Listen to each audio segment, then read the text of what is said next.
निधि और विधि दोनों पड़ोसी हैं। निधि की शादी 5 साल पहले हुई थी और विधि की 6 महीने पहले शादी हुई थी। जब से विधि शादी होके आई और हम उम्र होने के कारण दोनों पक्की दोस्त बन गईं। दोनों अपनी बालकनी से ही अपने मन की बात शेयर करती थी। निधि अपने अनुभव से विधि को समझाया करती थी। विधि के घर में पति रवि, सास, ससुर, नंद और एक बेटा है। विधि के घर में पति जय, सास, ससुर और 2 नंद हैं। दोनों घर की बहू थीं, इसलिए त्योहार पर ही मुलाकात हो पाती थी। एक दूसरे के घर आना जाना भी नहीं के बराबर ही हो पाता था। कभी कभी निधि किसी काम से विधि के घर आ जाती थी। विधि अभी नई बहू थी, इसलिए विधि को घर से बाहर किसी के घर जाने की इजाज़त नहीं थी। उनके मिलने की जगह दोनों की बालकनी थी। उनकी दोस्ती भी गहरी होती जा रही थी। निधि विधि के परिवार को 5 साल से जानती थी। उसे पता था कि विधि की सास पुराने ख्यालातों वाली हैं और घर में उनकी ही चलती है। लेकिन ये बात निधि ने विधि को बताया नहीं, क्योंकि विधि ससुराल वालों से पहले से ही डर जाती। इसलिए निधि बहुत समझदारी से विधि को नसीहत और व्यवहारिक ज्ञान दिया करती थी। विधि घर के काम में लगे होने की वजह से खुद पर बिल्कुल ध्यान ही नहीं दे पाती थी। कुछ दिनों से विधि की तबीयत ठीक नहीं थी, इसलिए निधि और विधि की बात नहीं हो पा रही थी। एक हफ्ते बाद विधि बालकनी में दिखाई दी।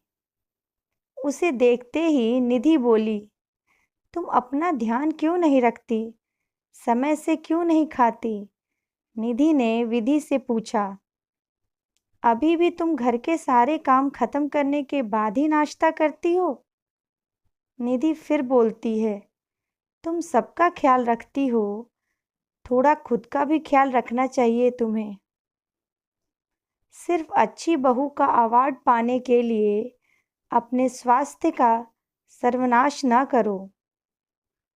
इस बात पर विधि बोली, मुझे तो सुबह सुबह ही भूख लग जाती है, लेकिन मेरी सासू माँ का आदेश है कि घर की बहू बिना नहाए और पूजा किए कुछ नहीं खा सकती।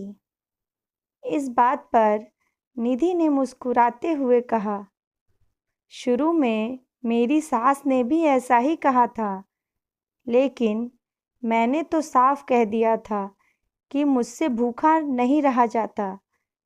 तुम्हें एक नसीहत देती हूँ कि तुम्हें अगर सुबह सुबह भूख लग जाती है तो सुबह उठकर सबसे पहले नहाकर पूजा कर लिया करो, बाकी काम बाद में किया करो। ज़रूरी नहीं है इतनी देर से नहाओ और इतनी देर से नाश्ता करो। निधि की बातें विधि ध्यान से सुन रही थी। बात सही थी और तर्क संगत भी। विधि ने बोला, शुरू में कुछ दिन तक मैंने ऐसा ही किया था, लेकिन काम इतना होता था कि फिर मुझे लगने लगा कि पहले यह काम खत्म कर लूं, तब नहा लेती हूँ, वह काम निपटा लूं, तब नहा लेती हूँ। ऐसे करते करते देर हो जाती है। निधि को अपने शुरू के दिन याद आ गए। निधि की आवाज़ में थोड़ा रोष आ गया। शायद पुराने घाव ताज़ा हो गए थे। निधि बोली, तुम्हारी सास, वो तो जल्दी नाश्ता कर लेती हैं ना? जब वह देर से नहाती हैं, तब क्या वह भी भूखी रहती हैं? निधि को विधि की फिक्र होने लगी थी। सहेलियों से बढ़कर दोनों की दोस्ती हो गई थी। निधि के सवाल के जवाब में विधि धीमी आवाज़ में बोली, उनकी तो उम्र हो गई है, इसलिए वह सुबह नाश्ता कर लेती हैं। मंदिर की साफ सफाई और पूजा की जिम्मेदारी मुझे दे दिया है। पहले मंदिर साफ करना होता है, पूजा के बर्तन साफ करने होते हैं, सब करने के बाद ही मैं नहाने जा सकती हूँ। फिर वृहद पूजा और फिर जाकर मुंह में कुछ डाल पाती हूँ। घर की बहू तो मैं ही हूँ, तो यह जिम्मेदारी भी तो मेरी हुई ना। निधि बोली, विधि, तुम अभी नई हो इसलिए तुमको इतना काम दिया जा रहा है।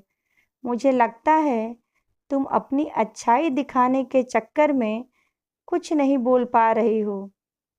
निधि समझाते हुए बोली, विधि, मुझे लगता है तुम समझ नहीं पा रही हो कि तुम्हें कहाँ हाँ बोलना है और कहाँ ना बोलना है और किसके लिए कितना कितना काम करना है। क्योंकि जब मेरी नई नई शादी हुई थी तब मैं भी ऐसा ही करती थी। अब मैं अपने अनुभव से तुम्हें बता रही हूँ, इसे अमल में लाना, देखना तुम्हारी जिंदगी में बहुत फर्क आ जाएगा। जब तक तुम नहीं बोलोगी तुम्हें कोई नहीं समझेगा। तुम जितना करती जाओगी तुमसे उतना ही काम सब करवाएंगे, क्योंकि हमें ही अपने लिए बोलना होता है, वरना सामने वाले को हमारे दर्द का पता कैसे चलेगा। तुम्हें लोग ज़रूरत से ज़्यादा इस्तेमाल ना करें, इतना काम ना ले लें कि तुम अपने बारे में सोचना ही भूल जाओ। निधि की बात सुनकर विधि बोली, मैं भी कुछ दिनों से यही सोच रही थी कि मेरे साथ कुछ तो गलत हो रहा है, लेकिन बोल नहीं पा रही थी। मेरे बनाए हुए नाश्ते का आनंद सुबह सुबह सभी उठा रहे होते हैं और मैं भूखे पेट घर का काम करती रहती हूँ। कभी कभी मुझे लगता है कि मैं क्या कर रही हूँ।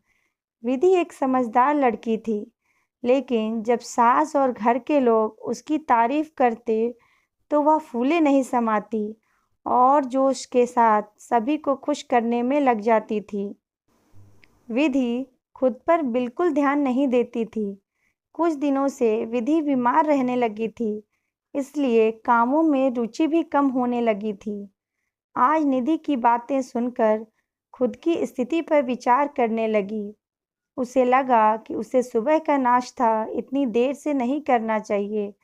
इसके लिए धीरे धीरे करके वह अपनी बात सबके सामने रखेगी, तभी वह भी खुश रह पाएगी और घर वालों को भी खुश रख पाएगी।